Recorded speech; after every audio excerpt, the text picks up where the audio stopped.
travel and subsistence allowances revealed imprest issued to various officers to perform official duties. However, the following weaknesses were noted in the management of travel expenses. 1. Officers were paid per diems and travel allowances directly to their banks without the use of imprest warrants, which contradicts Regulation 93, subsection 1 of the Public Finance Management County Governments Regulations 2015, which provides that an imprest shall be issued for a specific purpose, and any payments made from it shall be only for the purpose specified in the imprest warrant. 2. Section 6.5.2 of the National Treasury Accounting and Financial Reporting Manual for county governments requires that staff to use an imprest surrender form from FO22 for travel and accommodation, which shall form the basis of posting the specific expenditure category to the general ledger. However, payment voucher documents provided for audit were not supported by way of financial order form 22. 3. The management did not maintain individual imprest ledgers, imprest register, and memorandum cash books. In the circumstances, management was in breach of the law. Thank you, Chair. What was your response, Assembly? Thank you, Chair. We note that the following corrective actions have been undertaken and further measures will be implemented to strengthen compliance going forward. The first one is use of imprest warrants. Per diems and travel allowances were paid directly to officers' bank accounts as travel reimbursements after travel due to lack of funds at the time of authorization and travel.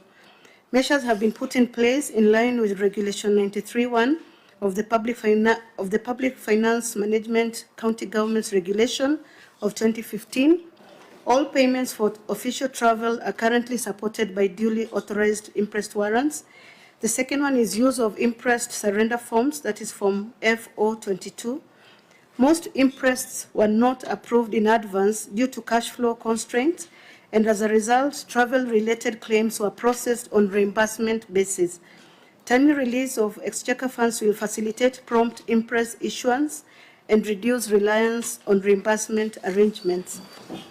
The management will continuously enforce strict adherence to Section 652 of the National Treasury Accounting and Financial Reporting Manual by ensuring that all staff use Form FO22 for surrendering travel and accommodation and imprest. This measure will improve consistency in documentation and ensure proper classification of expenditure in the general ledger in accordance with the public sector financial management standards. The third one is maintenance of imprest records.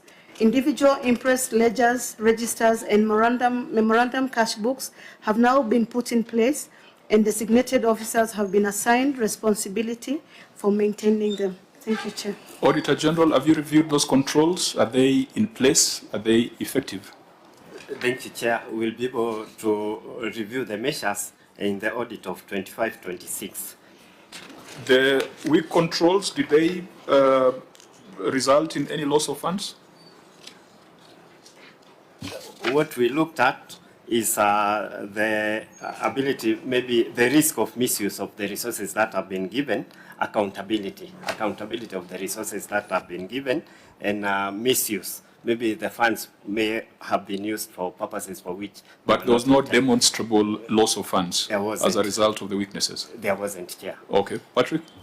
Chairman, I think we have had a discussion in this committee in the past where an entity was claiming money from former employees, and those employees were saying, can you show us documents where we had signed? So this is a very key issue because... yeah, that was Transoia. Transoia. Yeah. If an officer has not signed an impress warrant, and if something happens, there is no you can claim that money from them. So it's a very important safeguard for the entity to put those controls in place. Okay. Sorry, I mean, Patrick, Clark, how were these impress surrendered now that there were no impress warrants? Thank you, Chair. Like we have Because stated, I think the procedure, you are supposed to attach those impress warrants in your vouchers and so forth. yes, thank you, Chair. So how are they surrendered in the first place? like we have stated, we did not issue imprest prior to the travel. We reimburse imprest after they have traveled because of financial constraints. But even if you reimbursed, that's almost after the fact. There should have been an initiation. Yeah, that's initiation. Yes, Chairman, and what we are saying is that the impress warrant is the approving document.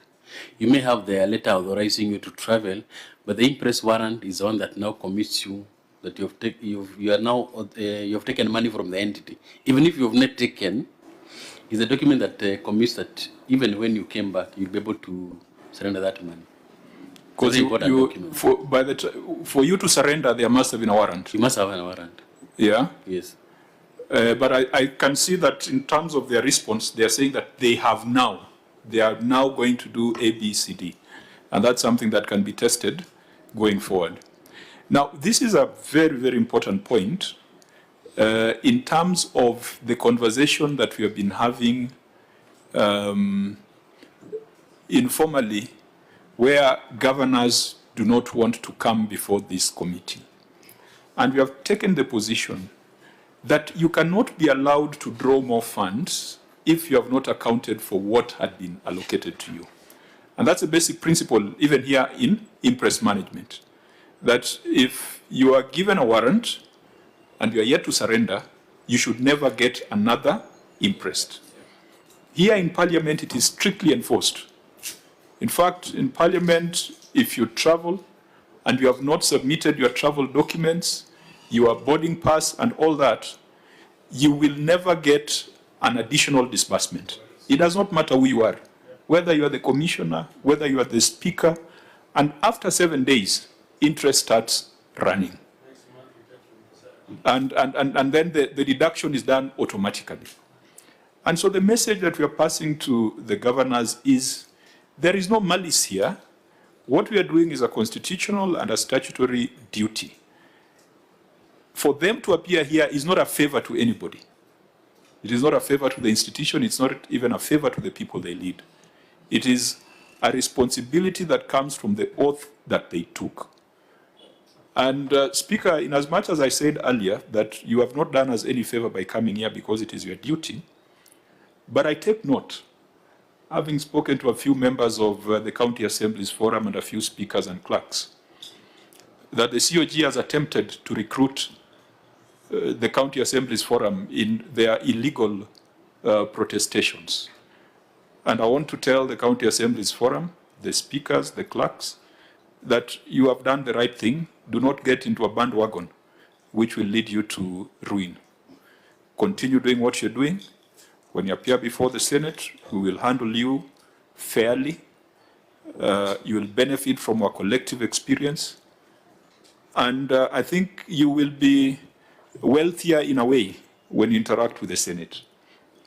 So this principle of imprest management is a principle upon which we shall be moving a motion later today or next week in the Senate, that if a governor chooses to go and Linda ground, Linda Mwananchi, or Linda whatever they are lindering, let them also take time to come and Linda their accounts.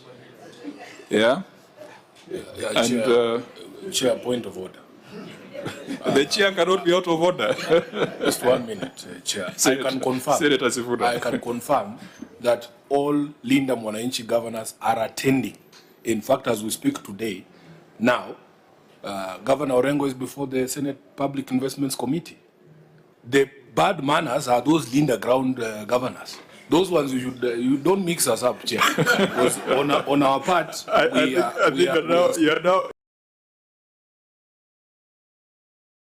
you're now getting out of order. He's actually here, the governor of Siaya.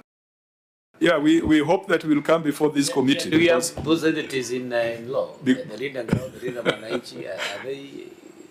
We take judicial notice that they do exist. Yeah, but I think whatever they are lindering shall not insulate them from scrutiny, shall not insulate them from accountability. And on this, we have the goodwill of the people. The Senate is united and firmly seized, and we shall be presenting that motion. And the control of budget, who has been called a lot of bad names by the governors. When she stopped the issuance of bursaries, they launched attacks on the control of budget across the 47 counties. In fact, it was a very, very vicious attack. And the control of budget, we must say to her that she's one of those few remaining guardians and few remaining people who stand for the good of the public. And we'll be keen to work with the control of budget to ensure that the governors who choose political theatric over the real work, that they are not allowed to continue accessing funds if they've not accounted for what has been given to them previously. Senator SIFUNA. Chair, as you launch Linda COB, I also want you to add the OAG in that mix, because on Tuesday again, they were the subject of attacks from the Office of the Head of State